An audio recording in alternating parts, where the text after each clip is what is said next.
tu as devant toi le chemin de voie. Tu es invité, supplié, encouragé, poussé, inspiré à vivre pleinement. Bonjour à tous, bienvenue.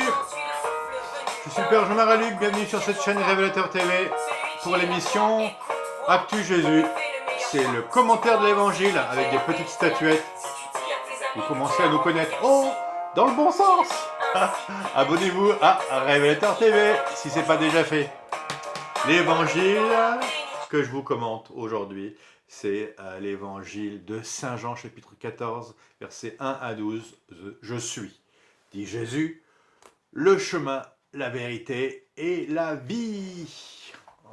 En ce temps-là, Jésus disait à ses disciples que votre cœur ne soit pas bouleversé. Les histoires de cœur, ça connaît Jésus. J'ai un gros sacré cœur là devant moi, je peux même vous le faire voir.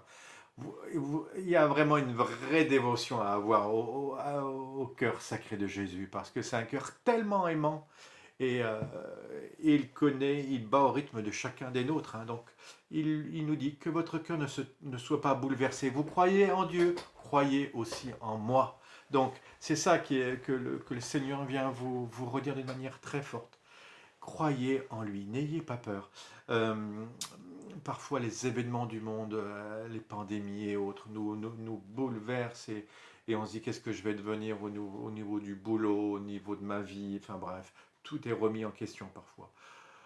Vous croyez en Dieu, croyez aussi en moi, voilà. Dans la maison de mon Père, alors voilà la super bonne nouvelle que Jésus est en train de nous donner. Dans la maison de mon Père, il y a de nombreuses demeures, sinon vous aurais-je dit, je pars vous préparer une place. Quand je serai parti vous préparer une place, je reviendrai et je vous emmènerai auprès de moi, afin que là où je suis, vous soyez vous aussi. Pour aller où je vais, vous savez le chemin. Alors ça, c'est d'une puissance incroyable. Le Seigneur est venu sur cette terre pour aller nous préparer une place, je vous assure. Hein. Le paradis, c'est facile. Hein. Bonne nouvelle, je ne sais pas comment on pourrait appeler ça, hein, mais le ciel est à portée de main, quoi. Pourquoi? Parce que c'est pas une question d'examen, il a payé pour nous. Hein. Il a préparé, il est parti nous préparer une place, il est venu pour venir nous chercher. Donc on n'est plus du tout dans l'angoisse, quoi. Quand Jésus parle à ses 12 disciples qui sont là, et il leur dit, mais je suis parti vous préparer une place, et à chacun d'entre nous. Donc, hein, je suis parti vous préparer une place. Donc, il y a quelque chose pour moi. Comprenez comme vous avez déjà fait un puzzle dans votre vie, là, de 1000 pièces, et puis quand vous mettez le dernier, comme ça, là, oh, il y a une joie hein, quand on termine. Hein, c'est souvent dans un ciel, ou je sais pas trop quoi, dans la verdure, ou je sais pas, la pièce la plus compliquée à mettre, hop. Mais quand vous arriverez au ciel, ben, vous serez un peu comme cette pièce de puzzle, tac, où il y avait votre place qui était préparée, et vous participerez au grand tout de manifestation de la gloire de Dieu. Je reviendrai vers vous et je vous emmènerai auprès de moi. Vous comprenez bien qu'on prépare en ce moment la Pentecôte, parce que le Seigneur part et revient, quoi. Et c'est lui le Fils, et c'est lui le Père, et c'est lui l'Esprit Saint. Il y a un seul Dieu et il y a trois personnes.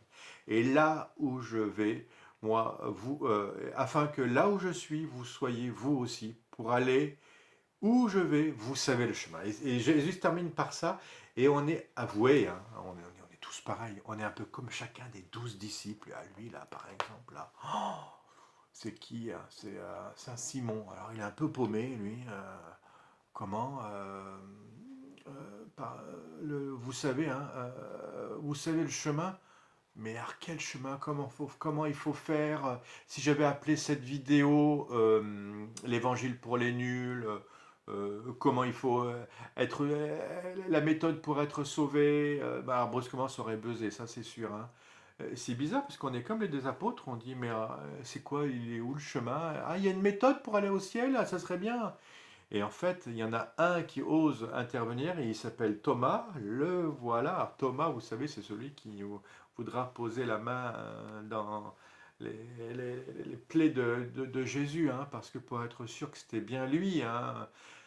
Thomas, c'est quelqu'un qui cherche, Thomas.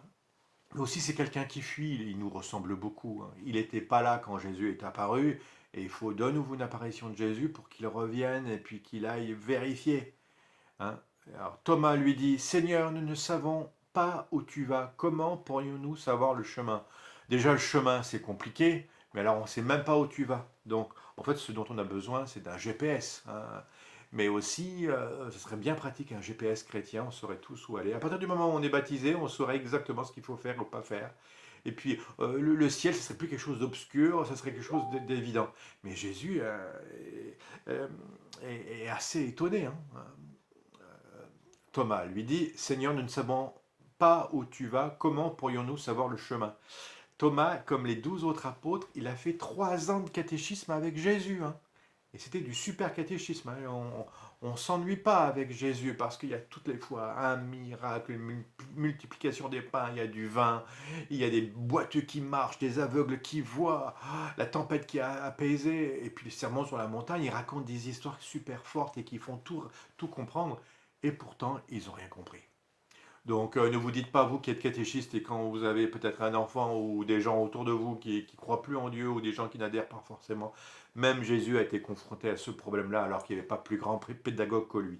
Mais parfois, pour comprendre la volonté de Dieu sur nous et ce vers quoi on va, il faut beaucoup de temps, voire même toute une vie. Thomas lui dit, Seigneur, nous ne savons même pas où tu vas, comment pourrions-nous savoir le chemin? Jésus lui répond, moi, je suis le chemin, la vérité et la vie.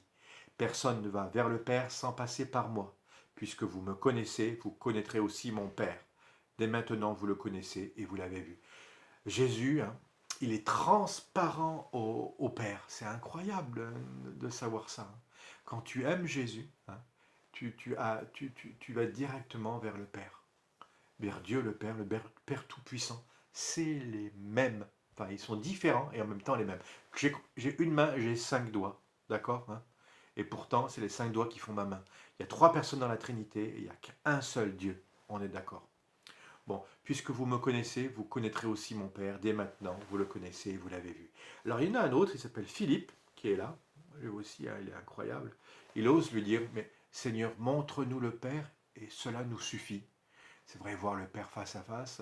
À un moment donné, ils vont même l'entendre, hein, celui-ci est mon fils bien-aimé. Le Père s'est manifesté aussi, hein, c'est incroyable. Mais il se manifeste principalement à travers le Fils et à travers l'Esprit Saint, à travers l'Église. Et c'est pour ça que Jésus va le reprendre. Euh, il y a si longtemps que je suis avec vous et tu ne me connais pas, Philippe. Philippe, c'est votre nom à chacun d'entre vous. Vous êtes tous des Philippe aujourd'hui. Tu ne me connais pas encore? Mais c'est incroyable. Tu te dis chrétien, tu vois même voir des vidéos du Père Jean-Marie Luc et tu ne me connais pas. Celui qui m'a vu, c'est pour ça que regardez-le bien, hein, celui qui m'a vu a vu le Père. Comment peux-tu te dire, montre-nous le Père? Tu ne crois donc pas que je suis dans le Père et que le Père est en moi? Les paroles que je vous dis, je ne les dis pas de moi-même. Ah, c'est Jésus qui parle. Le Père qui demeure en moi fait ses propres œuvres. Croyez-moi. Je suis dans le Père et le Père est en moi. Et là, on touche quelque chose du mystère de la Sainte Trinité, là. Et il les a emmenés tellement loin, tellement haut. Et nous, on est tellement petits qu'on est des disciples de Jésus, mais on est un peu perdus, quoi. Et on touche à Jésus qui aime le Père qui aime Jésus, et l'Esprit Saint qui unifie tout cela et qui se donne à nous. Croyez-moi, je suis dans le Père et le Père est en moi. Si vous ne me croyez pas, croyez du moins à cause des œuvres elles-mêmes. Amen, amen, je vous le dis, celui qui croit en moi fera les œuvres que je fais. Il en fera même de plus grandes parce que je pars vers le Père. Eh bien, je vous signale que tous les saints qui sont derrière moi, là, tous ceux qui sont là, là j'ai Saint Bernard à côté de moi, là, par exemple, j'en ai plein, quoi. Eh bien, tous ces saints, les saints de l'Église, c'est quoi? Ils ont fait des œuvres mais extraordinaires, et même des fois même encore plus grandes que Jésus lui-même, parce que derrière, Jésus s'empare de nous et veut faire des choses magnifiques. Il veut aussi se servir de vous pour faire de grandes choses. Alors, vous êtes des envoyés, tant mieux, le Christ vous a choisi. Vous êtes un peu comme les disciples aujourd'hui, les apôtres autour de Jésus. Vous ne comprenez peut-être pas grand-chose à ce qu'il vous dit, mais vous l'aimez. Alors là, c'est bien l'essentiel. C'est ce que nous avait expliqué la petite Thérèse de l'Enfant Jésus. L'essentiel, c'est d'aimer, et d'aimer très fortement Jésus et de vouloir le servir. Allez, très bonne journée. C'était Jean. Je suis le chemin, la vérité et la vie. Je vous redonne juste pour nous quitter les références que vous voulez lire. Jean, chapitre 14, versets 1 à 12. À très bientôt. L'éternité c'est ton affaire. Si tous te prononcer, au sud tu seras récompensé. Si tu